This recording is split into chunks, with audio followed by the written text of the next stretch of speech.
హల్లెలూయా, దేవునికి స్తోత్రం. Good morning. మీరు వేరే దేశంలో ఉంటే good evening or good afternoon. ఆయా సమయాలలో ఎన్నెన్నో దేశాల నుండి, ప్రాంతాల నుండి అనుదిన ధ్యానంలో మీరు ఏకీవిస్తున్నారని, ఆధ్యాత్మికంగా బలపడుతున్నారని తెలియజేస్తున్నారు. అందుని బట్టి ప్రభువుని స్తుతిస్తున్నాను. ఆగకుండా ఈ అనుదిన ధ్యానాన్ని ప్రభు రాకడ వరకు కొనసాగించాలని ప్రార్థిస్తున్నాను, ప్రయత్నిస్తున్నాను. నా కొరకు కూడా మీరు ప్రార్థించండి. రెండవ చిన్న ప్రార్థనతో వాక్యం ధ్యానిద్దాం. ప్రార్థన. పరిశుద్ధుల నీకు వందనములయ్యా, ప్రతిరోజు నీ మాటతో మేము ప్రారంభిస్తే మాకెంత క్షేమమో, నీ చిత్తమెరిగి బ్రతికితే, నీ సాక్షులుగా ఉంటే మేము ఎంత ధన్యులమో గుర్తించినట్లు మాతో మాట్లాడమని క్రీస్తు నామములో అడుగుచున్నాము తండ్రి. ఆమేన్. దేవుని స్తోత్రం. వాక్యంలో మనకు కావలసిన హెచ్చరికలు, దిద్దుబాటులు ఏంటంటే అనేకమైనటువంటి జీవిత రహస్యాలు. జయ జీవితం జీవించడం కొరకు, పరిశుద్ధంగా జీవించడం కొరకు ప్రభు మనకు అనేక విధాలుగా నడిపింపులు దేవుని వాక్యంలో నుంచి మనకు దొరుకుతున్నమాట. ఒకసారి సామెతల గ్రంథము 4వ అధ్యాయము 14వ వచనం చదువుతున్నాను వినండి. భక్తిహీనుల త్రోవను చేరకము, దుష్టుల మార్గమున నడువకము, దాని యందు ప్రవేశింపక తప్పించుకొని తిరుగుము. ఎక్కడ చూసినా భక్తిహీనులే కదండి. ఎంతోమంది ఈ రోజున దైవ భయం లేని వారిగా ఉన్నారు, నీతి న్యాయాలు లేని వారిగా ఉన్నారు. విచ్చలవిడిగా జీవించే వారి మధ్యనే మనం ఉంటున్నాం. మన స్కూల్స్లో పిల్లలు వెళ్ళినప్పుడు, మన ఆఫీసులకు మనం వెళ్ళినప్పుడు, ఎక్కడ చూసినా చూడండి, ఇవాళ ఈ నాగరికత పెరిగిపోయి మనుషులు, ఈవెన్ పిల్లలు, ఇంతకుముందు కాలేజ్ స్టూడెంట్స్ అనుకునే వారిని ఇప్పుడు హై స్కూల్ స్టూడెంట్స్ కూడా డ్రగ్ అడిక్ట్స్ అయిపోతున్నారని, ప్రేమ కలాపాల్లో పడిపోతున్నారని, తిరుగుబాటు చేస్తున్నారని మనం వింటున్నాం కదా. ఇలాంటి పరిస్థితుల్లో మన పిల్లల్ని ఎలా పెంచాలి, మనం ఎలా నడుచుకోవాలి? ఈ లోకం మనుషుల్ని పాడు చేస్తుంది. ఈ పాడైపోతున్న లోకంలో భక్తిహీనుల మధ్య, దుష్టుల మధ్య మనం ఎలా ఉండాలంటే దాని యందు ప్రవేశించక తప్పించుకొని తిరుగు. Avoid the circumstances. అందరితో సఖ్యంగా ఉండండి, అందరితో సమాధానంగా ఉండండి, కానీ అందరితో అన్ని విషయాల్లో మనం ఏకీభవించకూడదు.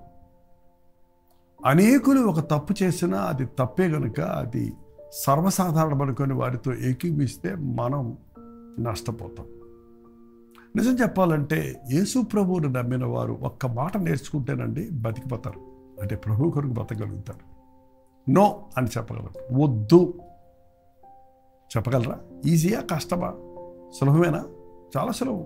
నో అంటాం ఎంత ఎంత కష్టం ఏముంది అందులో? చాలా సులభం అది. కానీ మనమే మొహమాటం ఎక్కువ మన తెలుగు వారికి. మరి ముఖ్యంగా మోమాటం లేని వాడిగా మన ప్రభు ఉన్నాడండి. పాపము జోలికి వచ్చినప్పుడు మనం నో చెప్పాలి. నాతో మూవీకి వస్తావా? నో. నాతో ఒక పెగ్గేస్తావా? నో. నాతో ఈ దమ్ము కొడతావా? నో. నాతో పాటు షికారుకు వస్తావా? నో. చెప్పగలరా? తప్పుడు మార్గాల్లోనికి, తప్పుడు అలవాటుల్లోనికి మనం వెళ్లకుండా నో చెప్పగలగాలి. అలా నీవు యథార్థంగా యవ్వన కాలంలో ముఖ్యంగా నీ యవ్వనేచ్ఛలకు లోబడకుండా, లోక స్నేహితులకు లోబడకుండా, లోక పరిస్థితులకు లొంగకుండా పాపానికి నో చెప్పగలిగితే ప్రభు బిడ్డగా నువ్వు జీవించగలుగుతావు. నేను ఏదైనా దేవుని కొరకు చేయగలను, ఏదైనా చేస్తాను, కానీ పాపము జోలికి నేను వెళ్ళను. ఎంతమంది చెప్పినా, ఎంతమంది అడిగినా, ఎంతమంది చేసినా నేను మాత్రం నా ప్రభు కొరకు జీవిస్తాను. ఒక తీర్మానం చేసుకోండి. అందరూ వాడుతున్నారు అబద్ధాలు. ఒక అబద్ధవాడవయ్యా, నీకు ఈ లాభం వస్తుంది. అందరూ పెట్టేశారు ఈ దొంగ సంతకాలు, నువ్వు కూడా పెట్టే, నీకు ఆ గ్రాంట్ వస్తుంది. అందరు చేసిందే కదా. నీ పై అధికారులు, నీ కింద అధికారులు కూడా చేశారు, నువ్వు కూడా ఓకే అను అంటే చాలామంది మనస్సాక్షి నిమిత్తమై నో చెప్పి కష్టాల పాలైన వాళ్ళు ఉన్నారు, ఉద్యోగాలు పోగొట్టుకున్న వాళ్ళు ఉన్నారు, సస్పెండ్ అయిన వాళ్ళు ఉన్నారు. అయినప్పటికీ దేవుడి వారి పక్షంలో ఉండి వారికి న్యాయం జరిగించటం, వారిని అత్యున్నతమైన స్థితికి హెచ్చించటం అనేది అనేక సాక్ష్యాలు మనం వినగలం. అందరూ హామానుకు మొక్కుతున్నారు మోకాళ్ళ మీద పడి. మొర్దెకై అన్నాడు, నో, నేను నా దేవుడైన యెహోవాకు తప్ప నేను ఎవరికి మొక్కను, నీకు సల్యూట్ చేస్తాను ఒక అధికారిగా. నీ పాదాలు పట్టుకోవాల్సిన అవసరం నాకు, నీ పాదాల దగ్గర మొక్కవలసిన అవసరం, మోకాళ్ళు ఉండవలసిన అవసరం లేదని. దాని నిమిత్తం ఆయన చంపేయాలనుకున్నాడు. కానీ మీరు ఎస్తేరు గ్రంథం చదివితే అర్థమవుతుంది. మొర్దెకై కొరకు సిద్ధం చేసినటువంటి ఉరికమ్మం మీద చివరికి హామానే ఉరి తీయబడ్డాడు. ఎవడు తీసుకున్న గోతులో వాళ్ళే పడతారు. మీరు పాపపు ఒత్తిడిలకి లోబడకండి, భక్తిహీనుల మాటకు లొంగకండి, లోకానుసారంగా బ్రతకండి. మనకు మంచి యవనస్తుడు కనపడుతున్నాడు దానియేలు గ్రంథంలో. ఆయన ఎవరో కాదు, దానియేలే. దానియేలు యూదులలో ఉన్నవాడు. నెబుకద్నెజరు ఇశ్రాయేలు మీద దండెత్తి అక్కడ ఉన్నటువంటి వారి ఆస్తులన్నీ దోచుకొని, దాంతోపాటు ఇశ్రాయేలు జనాంగం చాలా తెలివైన వారు, చురుకైన వారని గ్రహించి అక్కడ ఏమి ఆజ్ఞించాడో చూడండి. అక్కడ ఇశ్రాయేలీలు రాజవంశములో ముఖ్యులై లోపము లేని సౌందర్యమును, సకల విద్య ప్రవీణతయు, జ్ఞానమును కలిగి తత్వజ్ఞానము తెలిసిన వారే రాజనగరములో నిలువదగిన కొందరు బాలులను రప్పించుకున్నాడు. చూసారంటే దేవుడిచ్చినటువంటి సౌందర్యము, సకల విద్య ప్రవీణత, జ్ఞానము, తత్వజ్ఞానము, వాటన్నిటినీ కలిగిన యవ్వనస్తుల్ని బాలులను పట్టుకున్నాడు. ఇవాళ సాతాను బాలులను పట్టుకుంటున్నాడు, బాలికలను పట్టుకుంటున్నాడు. బాలుడిగా నీ జీవితాన్ని పాపానికి అప్పగించావంటే నీ బతుకంతా దాని ఫలాన్ని కోయాల్సిందే. బాలుడు నడవలసిన త్రోవ వాడికి నేర్పించమని దేవుడు వాక్యం సెలవిస్తుంది. ఈ దానియేలు ఆ తోటి యవనస్తుల తల్లులు ఎవరో కానీ వారు బాలురుగా ఉన్నప్పుడే వారు దేవుని బిడ్డలన్న సంగతి, వారి దేహము దేవాలయం అన్న సంగతి వారు తెలుసుకున్నారు. కాబట్టి రాజుగారు వాళ్ళందరినీ పట్టుకొచ్చి వాళ్ళకి కల్దీయుల భాష నేర్పించి తన ఆస్థానంలో దేవుడిచ్చిన జ్ఞానాన్ని, దేవుడిచ్చిన బలాన్ని, సౌందర్యాన్ని, దేవుడిచ్చిన కెపాసిటీ అంతా కూడా సాతాను వాడుకోవడానికి ఈరోజు కూడా అదే జరుగుతుందండి.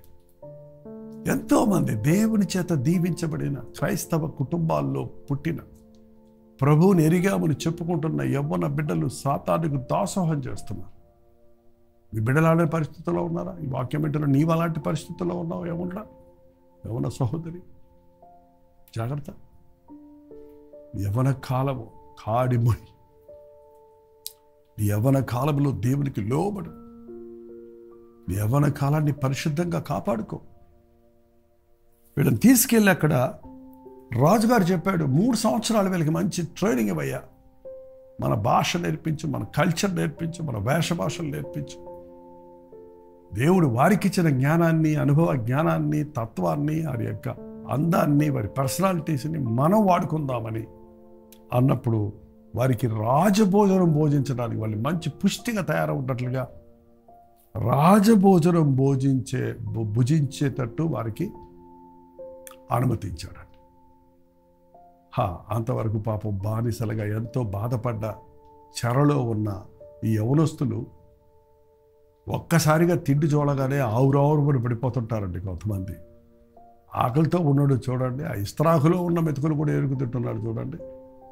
కానీ అటువంటి ఆకలితో మండిపోతున్నప్పుడు ఎన్ని రోజులైందో రుచికరమైన పదార్థాలు తినాలి అన్న పరిస్థితుల్లో ఉన్నప్పుడు కూడా దావీదు ఒక్క మాట చెప్పగలిగాడు. చూడండి, అది రాజు భుజించు భోజనమును పానము చేయు ద్రాక్షరసము పుచ్చుకొని తన్ను అపవిత్రపరచకూడదని దానియేలు ఉద్దేశించి తాను అపవిత్రుడు కాకుండానట్లు వాటిని పుచ్చుకొనకుండా సెలవిమ్మని నపుంసకుల అధిపతిని కోరను, నాకు వద్దు అని చెప్పగలిగాడు.